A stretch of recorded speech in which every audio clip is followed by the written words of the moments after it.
The end of Roman rule in the North Sea littoral in the late 4th and early 5th centuries heralded great changes in the socio-economic makeup of the countryside.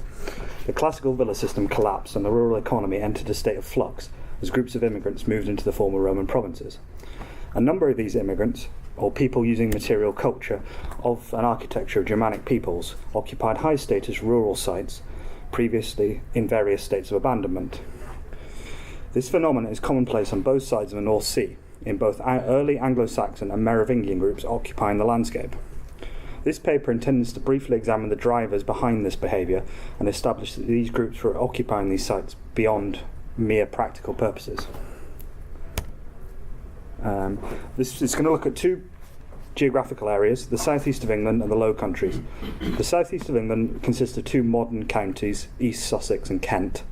They form the province of Maximus Caesarensis, which was abandoned in the early 5th century as part of the wider withdrawal from Britain, and contains some of the earliest evidence for intense Saxon occupation, much of which is found around former or existing Roman rural sites. The other area encompasses northern Belgium and the Netherlands, formerly the province of Germania Secunda, temporarily abandoned in the late 3rd century with severe rural disruption, and then reoccupied in the 4th, with a final abandonment in the early 5th century, and subsequent occupation by groups of Frankish immigrants. This paper is going to take evidence from a selection of sites in both of these regions. There we are, Kent and East Sussex and Germania Secunda. Before looking at the bulk of the evidence, it's worth giving some defining characteristics towards the villa. It's going to discount any Latin literary terms to start with and apply an archaeological definition, defining as a rural building displaying some pretensions of Romanitas. Essentially, this means regular, rectangular, monumentalizing stone-built structures displaying some elements of luxury or non-functional features. In this case, baths, interior decor, mosaics, and hypostacks. And monumentalizing external architecture such as porticos, ornamental pools, and the like. This morphological definition is tempered by the understanding that these buildings were the residencies of the upper strata or their agents in society. They're not standalone in the landscape, but consist of a main house and often ancillary production and storage buildings or wings.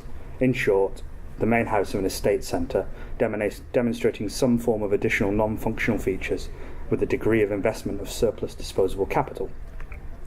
The other definition that's required for this paper is reoccupation. Reoccupation is part of a trio of related terms including reuse and altered function. Reuse being the basic reutilization of buildings and their facilities for a single event, whilst reoccupation referring to the repeated use of these buildings by people living on site. Finally, altered function simply refers to the reoccupation and reuse of buildings for purposes other than originally intended. These elements include a wide variety of activity, some of which is extremely archaeologically clear, and some of which is very, very slight, and activity must in some cases be inferred from very little evidence. This paper intends to set out two threads of reasoning behind the reoccupation, a practical approach based on short-term economic and functional factors, and a more emulative approach structured around symbolic and non-functional issues. Some work has been done in this area before. Stein has looked at Germania Secunda and the movement of peoples there, whilst Guy Halsall has repeatedly looked and stressed the reuse of Roman sites for Merovingian cemeteries, whilst this has also been looked at in Britain in a more prehistoric context, whilst Bell has looked at church reuse of Roman buildings in early Saxon Britain. And there is an older paper specifically on Sussex which adheres to a more grand narrative approach of burning and destruction and the reoccupation of these sites through violence. So, the reuse as a practicality. The exploitation of resources is one of the primary immediate thoughts for resettling of Roman sites, especially in the partially demonetised societies around the North Sea. Roman villa sites exploited a large range of natural resources, from salt and cereal crops and animal husbandry. Many of these sites, such as the villas of the Lowspelt in northern Gaul, developed to exploit these specific landscapes, and for the value of consumable commodities to the army or the market system. Sites such as Münster and Thanet, Valkenburg-Heihof, Ludersdorf and Eben Amal were all situated in highly fertile terrain, the last three in the Lowspelt, and all were reoccupied by Merovingian or Saxon immigrants. Other sites, such as Tenium or Zoufquez, sorry about my pronunciation, were strategically placed for salt extraction or fish cultivation in the coastal marshes, while others may have been situated for river traffic and trade on the Rhine. To move to an individual example, Tenium in modern Kent was excavated in the late 90s and early 2000s and can be held up as a reuse of a Roman site for resource exploitation. The site is located on the edge of the Sheppey Marshes, next to Luddingham, and would have been a prime area for salt production. Indeed, there is evidence of salt and oyster cultivation in the Roman period. There's also quite a lot of Saxon reuse of the site between the 5th and 7th centuries, especially in the aisled barn, and there may not have even been a break in occupation. The reuse consists of occupation in the aisled barn with Saxon pottery, brooches and decorative objects, as well as a large Grubenhaus in the main building, which reused walling and brick to pack the post holes. There's the aisled house, with significant Saxon reuse in the area covered. The pillars were all connected up and broken down eventually. And there, perfect, the Grubenhaus. The question, of course, is why would a site in partial decay be reoccupied? This site, placed for the exploitation of the marshes to the north, must have at least been a partial factor in determining later occupation here, and evidence of continued oyster cultivation and consumption is apparent through the life of the Saxon occupation. Evidence from other sites supports this. Sites in the arable low spelt indicate extensive Germanic reoccupation following the withdrawal of the Romans. Ludersdorf 1, not strategically placed, I don't have a photo unfortunately, the plan is extremely poor, was not in any way fortified and not in any way accessible for any other resources than farming. Other former sites, villa sites in this area, such as Bernau, occupation appears to have increased in the late 4th century after the partial abandonment of the region. These villa buildings, reoccupied in the immediate post-Roman period, could quite easily have been undertaken due to their location for natural resources, although somewhat related to this is a simple reuse of building material. Standing structures would have littered the late Roman landscape, and this process is well attested at a vast range of sites across many different cultures. And it seems improbable that it did not play a part in the early medieval world. Roman buildings, in various states of abandonment, would have acted as powerful attractors to groups of immigrants in search of both building material and shelter. Some of these buildings would have risen to a serviceable height, and certainly into the high medieval period, though there is evidence of destruction of large Roman sites above 10 or 11 metres in height. It's conceivable that these structures were reoccupied whilst other Roman buildings were robbed. A division can kind of be seen in the evidence. Sites such as Metternich 1 and Holzkues Kirchade show evidence of repeated stripping and robbing events through the 5th and 6th centuries, an indication perhaps that these sites were not fit for habitation and that the material could be robbed and moved without fear of recrimination from now non-existent owners. Other sites, such as Kesten or Maasbracht, show reuse of Roman walling or Roman stone. At Kesten especially, there is a Grubenhaus right in the middle of the courtyard, and evidence of reoccupation in the main building. This suggests that some of these sites were worth being shored up, renovated and reoccupied.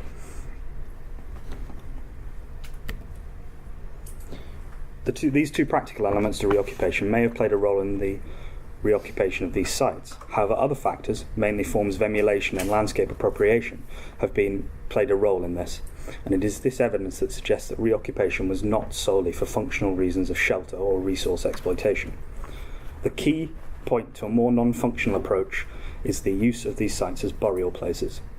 The reuse of older sites for burial places is well attested in Western Europe as far back as the Neolithic. Increasingly, evidence suggests that many early medieval rural sites are in part based on Roman buildings, especially in Anglo-Saxon and Merovingian contexts. The sites mentioned in this study are very diverse, ranging from 1 or 2 burials or small groups of graves, and everything up to large-scale multi-phase cemeteries. Evidence from northwestern Europe suggests that immigrant communities between the 5th and 7th centuries were using these sites for burial purposes. Evidence from Winnigan, where there is one single 7th century grave to large developed cemeteries such as Lent and Morecambe. The presence of these burials at Roman sites suggests an implicit desire to associate with the past, and it is no coincidence that these cemeteries tend to group, such as Morecambe or Ford Road in Orpington, around some of the most high status elements of the site. The presence of these cemeteries suggests an implicit understanding of the past and an ability to associate it with it. The conscious appreciation of these buildings and their understanding of past roles influence the deliberate siting of burials within their boundaries. And the placing of burials and the development of cemeteries in some cases can be viewed in the same vein as the development of sanctuaries in the archaic Greek world, as an appropriation of the landscape, specifically the landed estates. This deliberate attempt by communities of probably mixed ethnic origins, both Germanic and Romano-British, to associate themselves with the Roman past, imbuing members of the community with enhanced status through association with ancient monuments, in this case buildings of a history of power and control over the landscape, in order to build and solidify new socio-economic hierarchies and power structures. On the left, Ford Road, and on the right, Southwell, where both very large Saxon cemeteries inserted inside the Roman villa.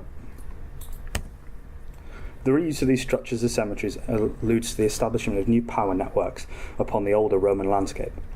Related to this is the use of iconic stonework, both in situ and incorporated into new buildings. This trend is well attested at churches across the former Western Roman Empire, a notable example being Hexham, where Roman Corbridge was plundered of carved stone for the original church. Elements of this can be applied towards the reoccupation of Roman villas. Well-carved columns, inscribed stone, and ashlar building masonry will have been a draw towards those seeming to dominate society. This can certainly be interpreted as groups of immigrants, often of highly mixed ethnic structures, and no doubt including elements of Romano-British groups, reusing Roman mouldings and building work to help legitimise the new social order. The development of power structures around these buildings is one way of expressing social hierarchy within an understood form of expression, and the expropriation of sites associated with the Roman past is key to the development of early medieval power networks. I think I have time to do this one. This emulative approach to reoccupation is supported by the literary and archaeological evidence. Saxon sources repeatedly refer to Roman structures as the work of giants, instilling them with a symbolic element. This degree of admiration for these structures, giving them a degree of antiquity and mythology, suggests certain awe for these places. The reoccupation of sites can be interpreted as an emulation of the Romans by occupying them. Securing and occupying these places, enhancing the power and prestige of groups, may have been one of the few ways to develop a socio-economic hierarchy within these already existing structures, whilst creating an idealised past and present, allowing groups to stake a claim on the landscape within an understood local context. The utilisation of structures associated with former Roman power and control establish more coherent groups around central points, in some cases, such as Deerton Street, by possibly evicting or assimilating their former owners.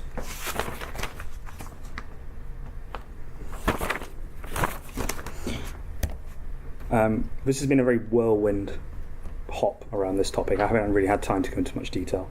However, a number of conclusions can be suggested. It's highly likely that a mix of practical and symbolic factors were at play during the reoccupation of Roman sites, and there is no need to assume that one or the other is the reasoning. Sites were reoccupied for a variety of reasons, and no doubt other considerations which are invisible to us played a part. These factors may have often been conflicting. For example, the emulative reuse of a building while stone robbing and stripping occurred. Each individual building reoccupied is likely to be for a set of unique reasons, influenced by human and environmental factors. There is no overarching strategy to this reoccupation phase. However, the repeated evidence of symbolic elements at many sites would indicate that this was not solely practical, but rather more symbolic behaviour. This symbolic behaviour, merged with certain practical elements, is key to the beginning of Anglo-Saxon and Merovingian rural landscapes. The reoccupation of Roman rural buildings in Kent and the Low Countries appears key to the establishment of early 6th and 7th century social hierarchies in these areas. Thank you very much for listening. I have to dive off to another presentation.